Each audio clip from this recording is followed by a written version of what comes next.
Thank you so much, Dr. Venkatesh, for the kind opportunity to present at this symposium. Without further ado, I'll get started with sharing my screen.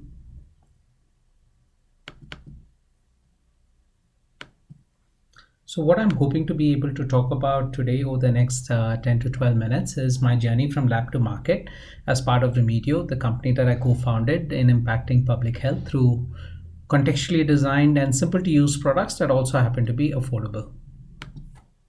So my background is actually as a chemical engineer and a biological tissue engineer, and really did not have much of an idea or background in optics or ophthalmology.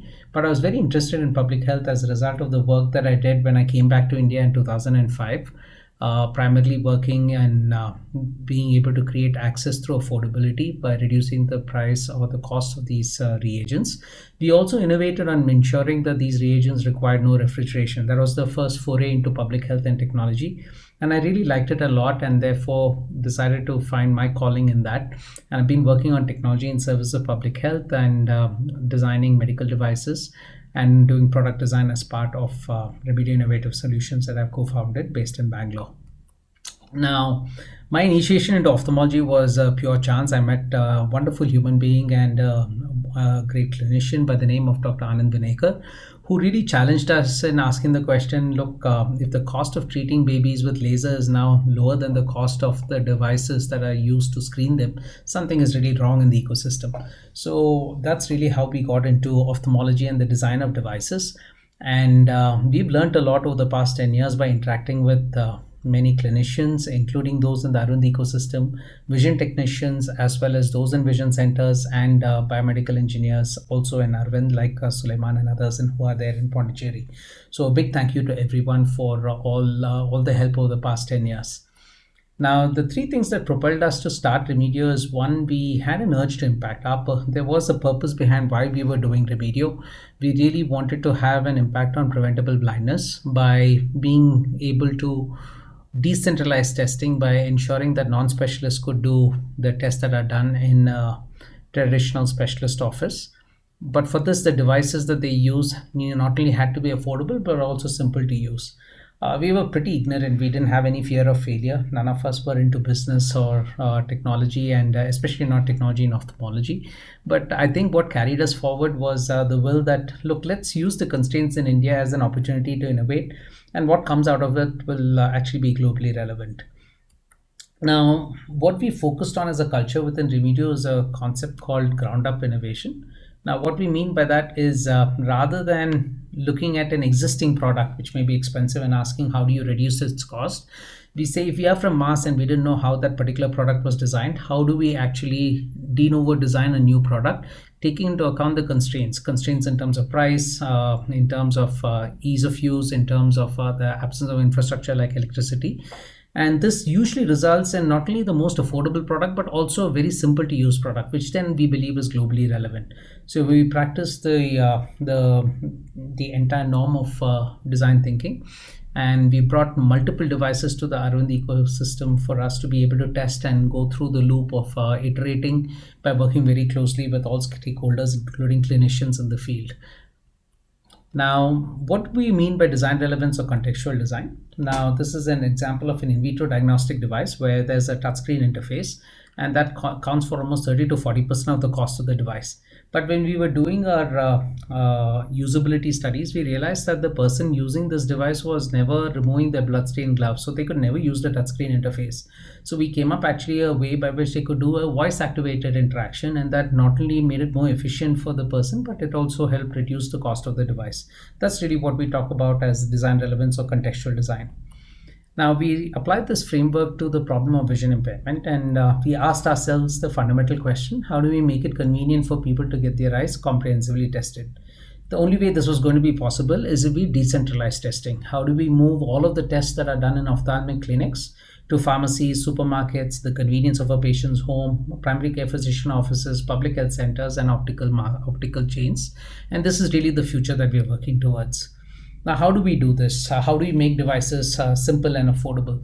So we realized that the existing devices are very bulky, expensive, and not very intuitive to use, and that these need to be made portable, affordable, and simple to use. And at the same time, we realized that most devices have the chin rest portion as a mechanical part, and the optical design is very different, whether it's a topographer or a fundus camera or an autorefractometer. We asked ourselves, what does it take to bring in efficiency by actually combining all these optical designs into a single unit? And that's really what we've been working towards as well. At the same time, we realized that it's important on the software side to not depend on teleophthalmology alone, but start investing in AI as a means to be able to have specialist interpretation replaced by artificial intelligence-based diagnosis. So here's one example of a portable device that we actually innovated on through design thinking at Remedio. Now it's called a fundus on phone, and when we actually came up with this device, we were looking at consumer devices like phones, and we asked ourselves, how come that these seem to be evolving very quickly from the 1960s rotary phones to the smartphones that we have today? But if you look at a medical device like a fundus camera, it remains the same. It's still a box and has not evolved other than features on the usability side. So they tend to be used by those who are skilled in its use and who need a certain amount of training in its use. So we asked the question, can we actually think in terms of taking the physics of a fundus camera and designing that for the apertures of a smartphone device? And we were the first to then come up with use of these cameras on the phones for non-mydriatic imaging. We also use the phone as a computer for AI algorithms, and the UI UX allows for a certain ease of use in terms of interactions. And so this is a device that's now sold almost 2,700 to 3,000 devices globally. And what we've actually done on the software AI side is we realized that we really can't build AI algorithms that require infrastructure like internet for them to work. So what we worked on is what's called offline AI algorithms for referable glaucoma, for referable diabetic retinopathy, that run on the device itself and in 5 seconds give you a result. So we've now more recently been using AI algorithms also to make the devices even more simpler to use through features such as auto capture.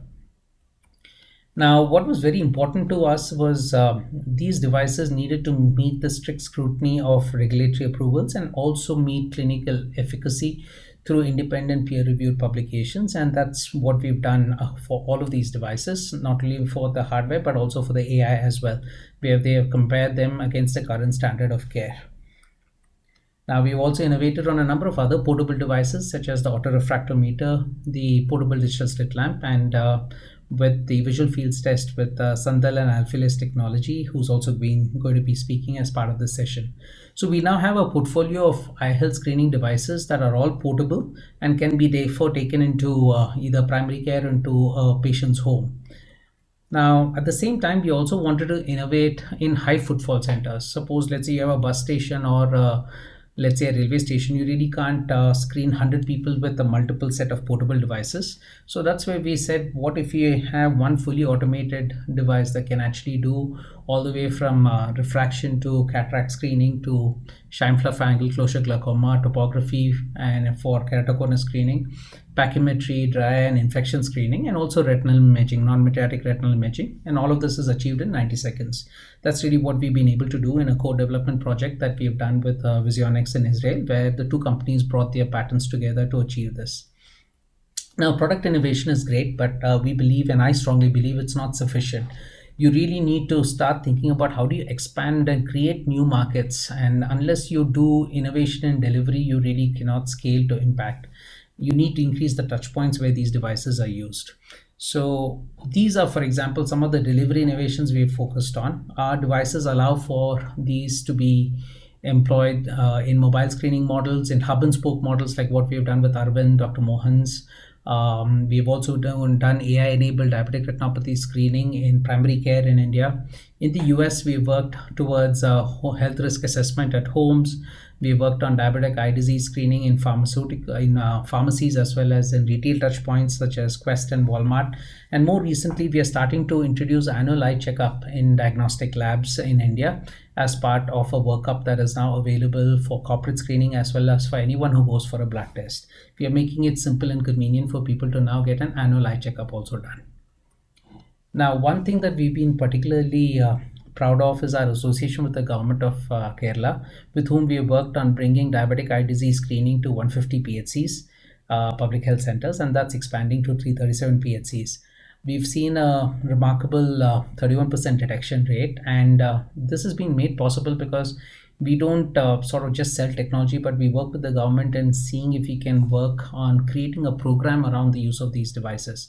And this involves creating materials for raising awareness, for training health workers, and provide dashboards by which on the e-servers of the government they are able to monitor what the utility or the usage rates of these devices are. Now, the government has also been able to link screening to treatment centers, and some more work is going on in being able to integrate EMRs. But what's coming up very quickly is to do an impact assessment so that we are able to do a cost benefit analysis and, in fact, commission someone independently to do a cost benefit analysis that then provides a white paper to other provincial governments to bring actually eye health as part of public health. Lastly, I wanted to focus because we've talked about product innovation, we've talked about delivery innovation. The last is business model innovation. We are moving away from traditional capex based models, especially for the fully automated devices, because it would make no sense in trying to sell it as a capital equipment. We are instead looking at rental and pay per use models that have been pretty successful. In fact, for us, success is about whether it's increasing the number of people that are actually getting screened per device, because that's very important, rather than just the number of devices sold or just revenues from device. In fact, our vision is if we could have a future where just as you would use a 10 rupee coin and measure your weight, is it possible for us to be able to get our comprehensive eye health done automatically in kiosks? That's the future that we are working towards. In summary, I think disruptive models are really needed to create healthcare access globally. And working in India has been a wonderful experience because we can use the constraints as a means to innovate and create very simple solutions that can then be scaled globally. We believe that product innovation must be combined with delivery innovation and business model innovation if we really want to scale impact both in India as well as globally. I wanted to end by saying that, as I said, focus on affordability and simplicity will result in a globally relevant product. And that's been made possible where you can clearly see that simplicity has a global relevance. We have not, the same devices that are used in public health in India are also used in the developed world in primary care centers. More than 500 of our devices are used in the US, for example, and roughly around 600 of them in Europe in primary care screening for eye health. So with that, I'll end and happy to take questions. And more importantly, thank you so much, Dr. Venkatesh, once again for the opportunity to present at this forum. Thank you once again.